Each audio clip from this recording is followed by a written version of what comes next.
चरपटीनाथ ने इंद्र की दुर्दशा के लिए इंद्र बड़ा दुखी हुआ। वह अपमान हुआ उसके मन को लग रहा था। उसने चरपटीनाथ का प्रताप वर्णन कर बृहस्पति को बताया। वह छोटी उम्र का होकर तेजस्वी है, ये सच है, लेकिन उसने हरिहर के प्राणों को भी नहीं छोड़ा।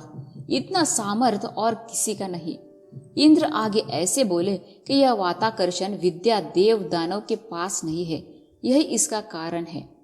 नाथ पंथ में यह विद्या कैसे आई ये समझ में नहीं आता, लेकिन हमें वह विद्या साध्य हो ऐसी कोई युक्ति करनी चाहिए। तब बृहस्पति ने सुझाया कि नाथ को यहाँ लाया जाए, यही उत्तम होगा। इसके लिए सोमयाग करना होगा। इस कारण से उसे यहाँ लाना ठीक रहेगा। उसके यहाँ आने पर तुम उसकी खुशामद करने में सज्ज रहो और उसकी मर्जी में रहकर उसे प्रसन्न करवा अपना काम करवा लो। यह युक्ति इंद्र को मान्य हुई, लेकिन चरपटीनाथ के पास किसको भेजा जाए इसका प्रश्न सामने आया। बृहस्पति बोले, अष्टवसु में उपरिक्ष वसु यह मच्छिंद्रनाथ का पिता है। पहले मच्छिंद्रनाथ आया था, तब उसका अच्छा आदर सत्कार हुआ था। इंद्र ने उपरिक्ष वसु को बुलाकर अपनी इच्छा प्रकट की। वह विमान देकर नाथ को लाने को लिए भेजा। फिर वह बद्रिकाश्रम में आकर मच्छिंद्रनाथ को मिला। गोरख, धर्मनाथ, चौरंगी, कानिफ, गोपीचंद्र, जालंधर, अड़भंगी आदि नाथ सारे वहां पर आए थे। उपरिक्ष वसु के वहां आते ही मच्छिंद्रनाथ ने उठकर उनके पैरों पर मस्तक रखा। उसने सबके सामने इंद्र का संदेशा दिया और उपदेश देकर 9 नाथों को अमरपुरी लाने के लिए आग्रह किया। वह सब विमान में बैठे। फिर गौड़ बंगाल में हेलापट्टन में आकर गोपीचंद ने अपनी माँ को लिया। फिर बड़वाल गांव में जाकर वट्ट सिद्ध नागनाथ को साथ लिया। वैसे ही गोमती के किनारे जाकर भर्तहरि को लिया। पूना में वीड गांव से रेवणनाथ को लिया। इस तरह 84 सिद्धों सहित 9 नाथ विमान में बैठकर सोमयाग करने अमरपुरी गए। उनका विमान देखते ही इंद्रनाथ उनका स्वागत करके नम्रता से बोला। वह उनके पैरों पड़ा। फिर उसने सबको घर ले जाकर आसन पर बिठाकर षोडशोपचार पूजा की और सोमयाग करने के हेतु से इंद्र ने सबको खबर दी। वह कौन से स्थान की योजना करे यह बताने के लिए प्रार्थना की। फिर मच्छिंद्रनाथ और बृहस्पतिनाथ ने विचार कर सिंहल द्वीप में जो अटव्य वन है, वहां शीतल छाया व पानी बहुत है, इसलिए वह स्थान यज्ञ के लिए अनुकूल है, ऐसा कहा। फिर इंद्र ने वहां जाकर यज्ञ की तैयारी की व वही स्वयं यज्ञ में बैठने का विचार किया। बृहस्पति को मंत्र बोलने की व 9 नाथों से कुंड में आहुति डालने की योजना बनाई। यह वन तिलोत्तमा की सीमा में होने के कारण मच्छिंद्रनाथ को मीननाथ की याद आई, इसलिए मच्छिंद्रनाथ ने उपरिक्ष वसु को उन दोनों को लाने के लिए कहा और उनके आने पर मच्छिंद्रनाथ ने उन्हें रख लिया। वो मीननाथ को अभ्यास कराकर आगे मच्छिंद्रनाथ के नेतृत्व में सोम यज्ञ की शुरुआत हुई।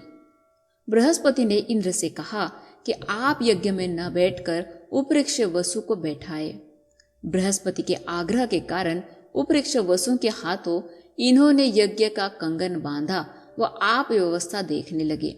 जो चीज लगे वह इंद्र स्वयं दे रहा था। उसने देवा करने में जरा भी कसर नहीं छोड़ी। इंद्र के आस्था व व्यवस्था देख सारे यति प्रसन्न हुए। मीननाथ को मच्छिंद्रनाथ विद्या सिखाते समय इंद्र ने मोर का रूप लेकर गुप्त रूप से पेड़ पर बैठकर वाताकर्षण विद्या सीख ली। वह प्राप्त होते ही इंद्र को बड़ा संतोष हुआ। 1 वर्ष तक यज्ञ होता रहा। तब तक मच्छिंद्रनाथ विद्या सिखा रहा था। यज्ञ पूरा होते ही मच्छिंद्रनाथ अग्र पूजा के लिए बैठा। यथा सांग पूजा होने पर इंद्र ने दूसरे नाथों की पूजा की और वस्त्र भूषण देकर सबका गौरव किया। बाद में सारे नाथों के सोने के सिंहासन पर बैठने पर इंद्र हाथ जोड़कर प्रार्थना करने लगा कि मेरे हाथों एक अपराध हुआ है, उसकी मैं माफी चाहता हूँ। वो ऐसा कि आप मेरे नाथ को विद्या सिखा रहे थे, उस समय वह विद्या मैंने चोरी से सीखी, उसे अब आप मुझे वर देकर सफल करें। इंद्र का यह चोरी से किया कृत्य सुन सब नाथों ने गुस्से में आकर शाप दिया कि तूने कपट से हमें यहाँ लाकर विद्या सीख ली, लेकिन वह निष्फल होगी। वह शाप सुन उपरिक्ष वसु व बृहस्पति ने उन्हें बहुत तरह से कहा, उन्हें संतुष्ट किया। इंद्र ने इतने प्रयत्न से विद्या सीख ली है, वह फलद्रूप होने के लिए कुछ तो उपाय ढूंढना चाहिए। इसलिए सब देवताओं ने नाथों से प्रार्थना की। नाथ बोले, इंद्र 12 वर्ष तक तपश्चर्या करे और नाथ पंथ का छल ना करे, तब वह सफल होगी।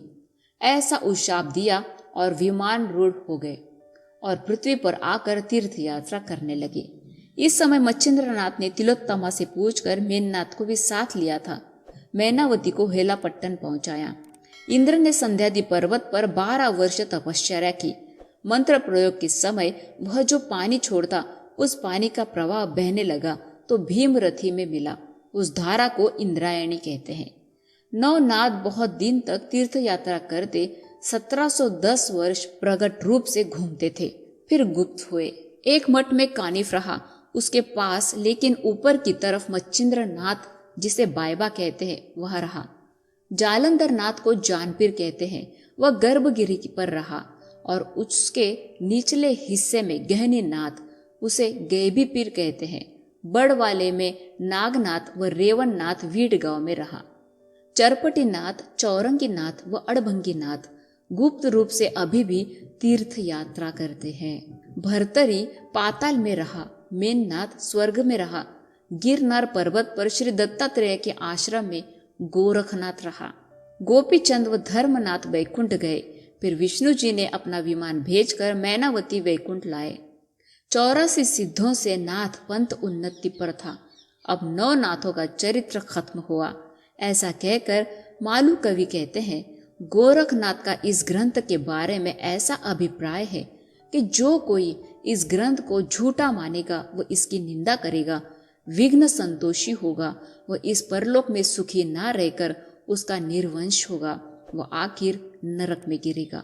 यह श्री नवनाथ भक्ति कथा सार ग्रंथ शक 1741 प्रमाथिनाथ संवत्सर ज्येष्ठ शुद्ध प्रतिपदा मालू कवि ने श्रोतों को सुख रूप रखने के लिए व उसके हेतु पूर्ण होने के लिए श्री दत्तात्रेय प्रभु की ओर नवनाथ की प्रार्थना कर किया।